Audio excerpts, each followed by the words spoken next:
최영일의 시사본부 10분 인터뷰. 화제 이슈를 콕 짚어보는 10분 인터뷰 시간입니다. 근데 오늘은 특별히 10분 좀 넘게 할 것 같아요. 국민의힘 이준석 대표가 지금 스튜디오에 나와 계십니다.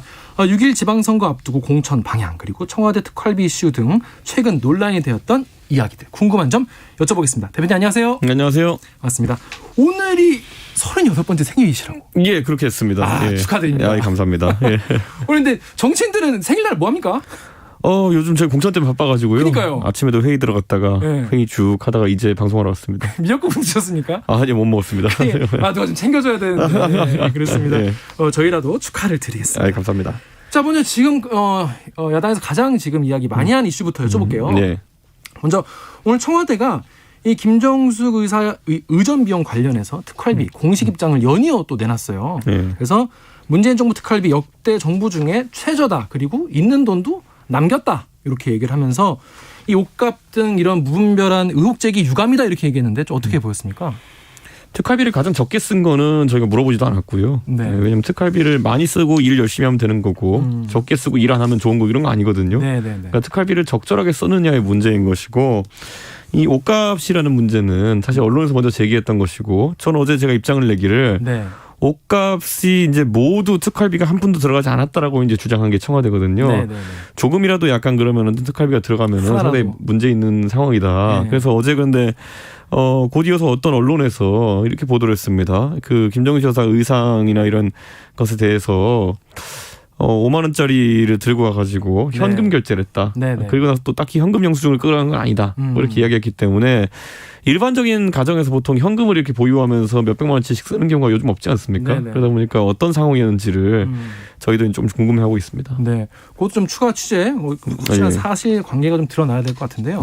일단 이게 특활비 문제가 사실은 이게 역대 정부마다 계속 있었고 사실 어떤 기관장이나 정부를 공격할 때 사실 좀 빌미 잡기 좋은 아이템이긴 해요. 특활비 자체가. 근데 그럼 이 특활비라는 그 존재 자체가 사실 그 있는 의의가 또 있는데 그러면 앞으로 이 특활비 문제를 어떻게 봐야 될지 다 공개를 하는 게 맞는 건지. 우리나라의 대부분의 이제 예산이라고 하는 것은 칸막이가 나눠져 있습니다. 그러니까 어떤 것에 대해서 얼마를 써라가 정해져 있는 것이고 근데 업무를 진행하다 보면은 사실상 이런 것들을 목적에 맞게 딱히 쓰기 어려운 비용도 있을 것이고 그리고 경계선이 모호해가지고 그런 어떤 예산에 따른 어떤 기결제된 비용을 쓰기 어려운 것이 있을 수 있습니다. 그럴 때 업무를 벗어나지 않는 범위에서 특활비를 쓰는 것은 당연히 합법이고 그리고 또 아까 제가 말했던 것처럼 전 일을 열심히 하면 할수록 특활비 쓸 일이 많아진다 보거든요. 그렇기 때문에 특활비를 적게 쓴다고 일 잘하는 건 아닙니다. 그렇기 때문에 뭐 그런 상황 속에서 근데 박근혜 정부 때 이제 특활비 사용이 있어가지고 좀 다소간의 문제가 있었기 때문에 그걸 이제 검찰이 수사하면서 굉장히 많은 분들이 이제 법적 책임을 졌다는 거죠. 그랬을 때 그러면 그때 엄격해진 기준에 문재인 정부가 부합해서 가고 있느냐 이게 아마 문제일 겁니다. 근데 이게 그 기준이 부합하는지를 보려면 아무래도 공개를 해야 될 텐데요. 그러면 특활비를 공개하는 게 맞다. 이런 입장이신가요? 저는 공개라는 건 또 근데 청와대의 특활비라고 하는 건요. 이게 아주 민감할 수가 있습니다. 예를 들어 청와대는 외교적인 행사도 많이 해야 되는 것이고 그러다 보면 뭐 외국 사절에 대한 어떤 접대 아니면 선물이든지 이런 것도 있을 수 있고 당연히 다 기록에 남겠지만은 그 외에도 국가의 어떤 중요한 어떤 활동들을 하면서 미리 선신과고 비용을 쓰지 못하는 부분도 많을 겁니다. 하지만 저는 이 부분에 대해 가지고는 뭐 다 하나 낱낱이 공개하라 무슨 싸우자고 하는 것이 아니라 오히려 이런 국민들의 의혹 사안이 있을 때 이미 청와대는 여기에 대해서 뭐 특활비가 들어간 건 한 푼도 없다 이랬거든요. 그렇기 때문에 저는 웬만하면 이제 문재인 정부를 믿어주고 싶은데 아까 말했던 것처럼 어제 보도된 내용들을 보면은 뭉칫돈 현금을 가지고 이런 걸 샀다고 하니까 그 주장이 사실인지는 검증해보고 사실이라면은 청와대가 조금 더 의혹 제기에 대해 성실하게 답할 의무가 생긴다고 봅니다. 그렇습니다. 자, 근데 아까 이제 아침 얘기부터 말씀하셨는데 지방선거 때문에 지금 정신 없이고 바쁘시다고 했어요. 지금 뭐 2달 남았지 않습니까? 그렇죠. 지금 아무래도 근데 이번에 윤석열 당선인의 국정수행력 관련한 그 여론조사 결과 보고 좀 마음이 안 좋았을 것 같아요. 여러분들은 지금 지지율이나 어떤 기대가 약간 떨어지지 않냐 이런 얘기가 나오고 여론조사 수치도 그렇게 나오는데 심지어 이제 현 대통령 문재인 대통령과의 뭐 지지율 데드크로스도 얘기가 나오는데 요거에 대해서 어떻게 좀 대책이 그러니까 저희가 병력이 적다는 느낌이 좀 듭니다. 병력이라면 어떤 그 의원 수가 어쨌든 110명 남짓이기 때문에 많은 거 아닌가 그 정도면?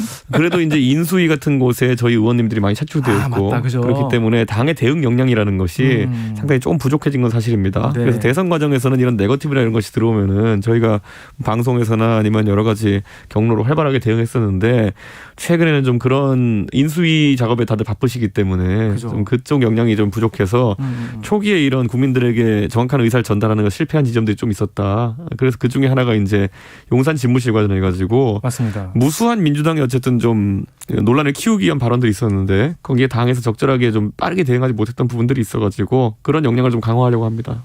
사실 이제 인수위나 이런 거 가시는 분들이 사실 화력이 좋으신 분들이잖아요. 네. 실제로 이제 선수를 뛰시는 분들이기 때문에 더 타격이 클 수 있을 것 같은데 사실 근데 대표님 본인이 사실 네. 그 집무실 이슈에 대해서 네. 발언을 하셔가지고 어떻게 대통령 집무실 이전 이슈보다 더 타격인 건 없다. 이게 타격이 크다. 이런 그렇죠. 식으로. 그게 아까 말씀드렸던 것처럼 저는 집무실 이전에 대해서 찬성한다는 입장을 여러 차례 밝혔고 찬성은 한다. 제가 스스로 방송 가가지고도 거기에 대한 입장을 많이 밝혔습니다. 네. 저는 집무실 이전이라고 하는 건 탈권위를 상징하는 것이기 때문에 꼭 해야 된다. 그런데 지금 이 사안에 대해서 당이 대처하는 걸 보면은 또는 인수위 대처하는 걸 보면은 다소 무기력한 부분이 있었다. 그러니까 이게 지금 실질적으로 지지율 하락에 영향을 주고 있다는 건 부인하기 어려울 텐데요. 그건 용산 이전이 틀렸기 때문이라는 그런 관점보다는 대국민 홍보전이나 이런 것들 적극적으로 더 수행해야 된다는 취지로 보시면 될 것 같습니다. 대표님 생각엔 이건 5월 10일에 바로 들어가고 용산 이전하는 거는 다 맞다. 근데 알려지지 않아서 홍보가 덜 돼서 이렇게 생각하시는 거예요? 아무래도 지금 상황에서 예를 들어 초반에 그 1조 원 이전 비용이라든지 이런 것들이 민주당이 좀 자극적으로 던진 것들이 있는데 이것에 대해서 물론 저희가 이제 세밀하게 따져가지고 뭐 497억 이런 식으로 반박하고 했지만은 민주당이 다소 이제 좀 이거는 무리수를 뒀다 봅니다. 어떻게든 비용을 과장하고 과거에 본인들도 공약했던 집무실 이전인데 무조건 안 되는 방향으로 이제 홍보를 하다 보니까 이런 부분에서 국민들의 어떤 분열이 좀 커지지 않나 싶습니다. 국민분들이 제일 이제 걱정하시는 건 너무 좀 급한 거 아니냐 이런 이슈는 있을까요? 집무실 이전에 대해서 찬성하는 국민들은 많은 것 같다는 여론조사 나오는데 이 속도 조절에 대해서 어떻게 보십니까? 그런데 저는 이렇게 생각합니다. 이 청와대라는 곳은 지금까지 몇십 년 동안 대통령이 거주하면서 많은 시설이 잘 되어 있기 때문에 한번 들어가면 또 나오기도 쉽지 않습니다. 예. 그래서 지금까지 문재인 정부도 광화문전을 시도하다가 그런 부분에서 한번 청와대에 자리 잡으면서 그걸 옮기는 것 자체가 비용이고 옮기는 기간이 다 공백이기 때문에 안보 공백이 이슈가 나올 수 있죠. 그렇죠. 그렇기 때문에 오히려 들어가면은 못 나온다. 이런 생각을 좀 하고 있습니다. 아, 그렇구나. 자, 그렇습니다. 지금 또 굉장히 관심들 많으신 게 초대 국무총리 누가 되냐? 이거 궁금하신 분이 많거든요. 또 오늘 뭐 기사로는 단독 이래가지고 한독수 전 총리가 된다. 그런 얘기 듣는데 어떻게 좀 봐야 될까요? 제가 2012년 대통령 선거 끝나고 나가지고 그때도 이제 인수위 과정을 보면서 총리 인선 이런 것들에 관심이 많았는데요. 그때 하여튼 하마평이 오른 인물들은 다 결국 제껴지고 나중에 이제 김용준 전 소장이 이렇게 오게 됐는데 저는 초대 총리라고 하는 것은 당선인이 가장 주안점을 두는 방향이 어디냐를 보여주는 것이기 때문에 당선인의 이중이 그렇죠. 예를 들어 여기에 뭐 기업인 출신이 배치되면은 당선인이 경제에 대해서 굉장히 많은 관점을 갖는구나. 교육자나 교육학자 출신이 온다 그러면은 교육이나 사회 문제에 관심이 많구나. 이런 방향성을 보여주는 것이거든요. 그래서 저는 그것에 있어가지고는 좀 더 신중해야 된다 이렇게 생각합니다. 그럼 아직 뭐 확실한 건 아니다라고 아직 정해지 않았으니까 그죠? 3배수 압축되어도요. 인사 검증하는데 상당한 시간이 걸립니다. 또 그 과정에서 어떻게 될지 모르기 그렇죠. 때문에. 그러니까 그건 저희가 속단할 필요는 없을 것 같습니다. 근데 지금 이제 경제 관료 출신으로 지금 얘기가 나오고 있는데 어떻게 좀 보십니까? 이게 사실 당 입장에서는 사실 총리가 중요하잖아요. 이게 경제가 중요하다고 해서 경제 관료 출신이 더 나으냐 아니면 기업인 출신이 더 낫냐. 경제 관료가 보통 큰 틀에서 정기 정책을 보는 능력을 뛰어날 겁니다. 그런데 예를 들어 기업인들 같은 경우에는 소위 비즈니스 모델을 만들고 돈 버는 능력 이런 것들이 탁월하기 때문에 저는 그 방향성은 뭐 둘 다 옳은 방향이지만은 이번에는 좀 일자리 창출 그리고 산업 진흥 이런 쪽으로 가기 위해서는 기업 경험이 있는 부분도 좀 나쁘지 않다고 봅니다. 그렇습니다. 근데 안 될 거라고 생각해서 제가 언급한 겁니다. 그렇군요. 자, 근데 이 총리 얘기가 나오다 보니까 이제 어제 그 총리직을 고사한 분이 계세요. 이 안철수 인수위원장. 인수위원장 어제 이제 총리직을 고사했는데 기사를 보니까 뭐 총리직을 제안한 적은 없다고 하더라고요. 근데 일단 본인이 고사를 하셨는데 이 자진 이제 해서 내려놓으신 건데 이건 왜 얘기 나오기도 전에 이렇게 하신 건 왜 그런 거예요? 그러니까 제안을 하지 않았는데 고사한다는 건 사실 말이 안 되는 것인데. 그죠. 그래서 안철수 대표께서 물론 굉장히 비중 있는 이 역할을 계속 하셨기 때문에 누구도 총리에 부족하다고 생각하지는 않습니다.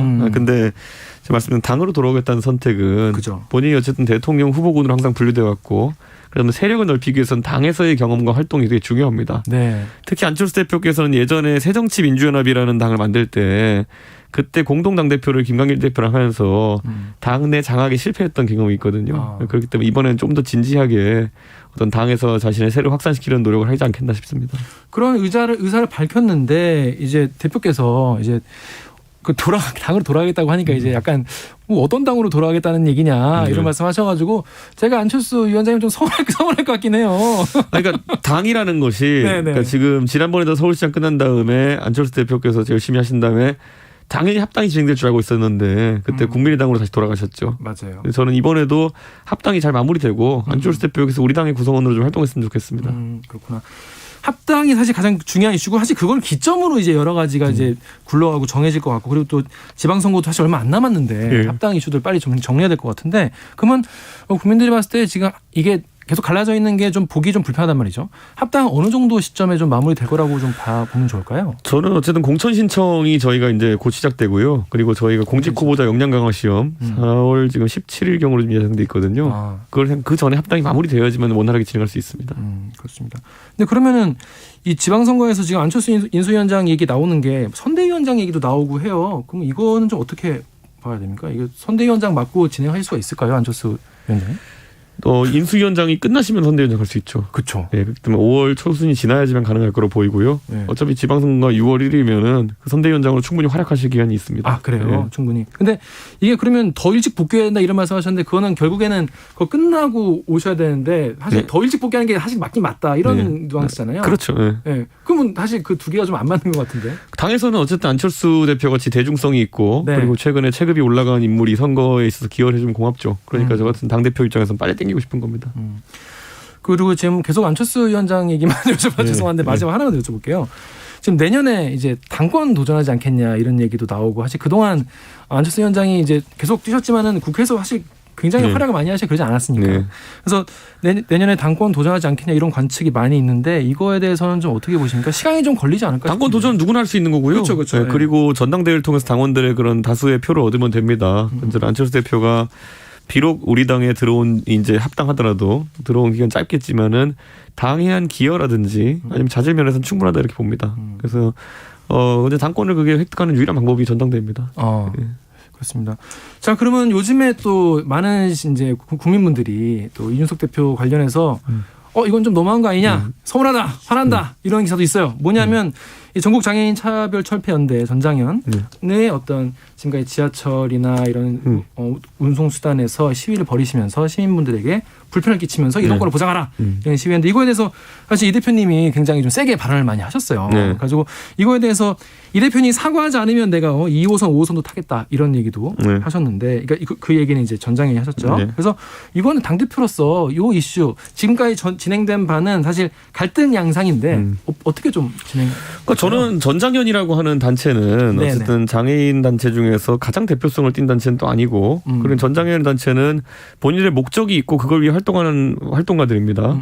근데 제가 목적이 이 목적이 옳다 그러다는 전 전혀 얘기하지 않아요. 그분들이 좋다는데 어쩌겠습니까? 본 단체 만들어 활동하는데. 본인도 같이 그쪽에 좀 동의해서 예전에도 활동하셨잖아요. 저는 이동권에 대해 가지고는요. 제 개인적인 경험 때문에도 굉장히 중요하게 생각해서 이 전장현이 아마 낸 대안보다 더 저는 세밀한 대안도 냈을 겁니다. 그런데 공약에도 반영이 된 거 아니겠습니까? 그렇죠. 59조 쇼츠 공약에도 이제 저상버스 공약 같은 것이 들어가 있고. 그러니까 이 이동권 문제에서 국민의힘이 관심이 없는 게 아니라 저는 이분들이 이야기를 풀어가는 방식 자체가 부적절하다 보는 겁니다. 문제다. 예, 결국에는 이런 거예요. 지난주에 하도 휠체어를 지하철 전동차 문에 끼워 넣는 방식의 시위에 대해서 비판이 많다 보니까 이분들이 이번 주 월요일 화요일에도 시위를 하셨어요. 근데 이번엔 탑승만 하셨거든요. 탑승하다가 원래 멈춰서 가지고 문이 안 닫히게 하는 시위였는데 탑승만 하시는 시위였더니 더 이제 약간 당황스러운 건 뭐냐면 지하철 지연이 발생하지 않았습니다. 그러니까 지금 이제 지하철을 이용하는 데 있어 가지고 그분들이 타는 것만으로는 불편함을 보여주기 어려운 거예요. 그렇기 때문에 지금 이제 출발을 저지하는 방식으로 이제 시위를 이어나가시는 것 같은데 앞으로도 출발 저지라고 하는 거는요. 자, 이 이동권 문제에 대해 가지고 본인들이 불만족스러운 것이 있다 하더라도 3호선 타고 4호선 타는 서울 시민들한테 이걸 해달라라고 강제로 이렇게 이야기하는 것은 부적절합니다. 애초에 그분들이 뭐 공무원도 아니고 기획하는 역할을 하시는 분도 아니고 저는 전적으로 이거는 뭐 전장현이 과잉 대응을 한 거다. 시민분들에게 얘기하는 게 아니라 시민분들을 통해서 정치인들에게, 그러니까 이준석 대표님이나 다른 여당 이런 분들에게 얘기를 하려고 전하려고. 그래서 제가 그런 거 이제 볼모 삼는다라고 했더니만은 네네. 볼모가 굉장히 과격한 단어이고 무슨 혐오의 단어라고 이렇게 막 이야기하는데 네.